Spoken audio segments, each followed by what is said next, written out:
Урматтуу Акылбек Үсенбекович, урматтуу өкмөттүн мүчөлөрү, бүгүн негизинен жакшы сөздөр гана айтылып атат, позитив жалаң өкмөткө. Себеби дегенде бир эле сөз түрүндө эмес, сиздер бүгүн иш түрүндө да көрсөтө алдыңыздар. Отчет эң жогорку деңгээлде өттү десем жаңылышпайм. Акылбек Үсенбекович, сиз мына сөздүн башында ынтымак менен баштадыңыз. Чындап эле Кыргызда ырысалды ынтымак дейт. Албетте ынтымак болсо, ал жерде киреше, өнүгүү баары болот. Мен ойлойм 3 жылда ошонун баары болуп келатат. Эми бул жерде кечегиде Акылбек Үсенбекович, мен бир-эки баягы элдердин берген наказдарын айта албадым эле.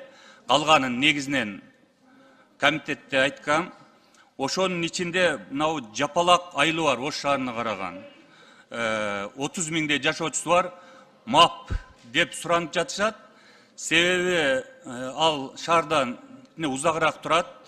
Эми бул тирүү жан болгондон кийин ар кандай баягындай бир тез арада баягы керектүү нерсе болот. Ошон үчүн мен ушуну суранат элем. Андан сырткары бүгүнкү күндө чындап эле Ош шаарында жакшы иштер болуп атат. Бакытбек Жеңишбекович да командасы менен аракет кылып атат.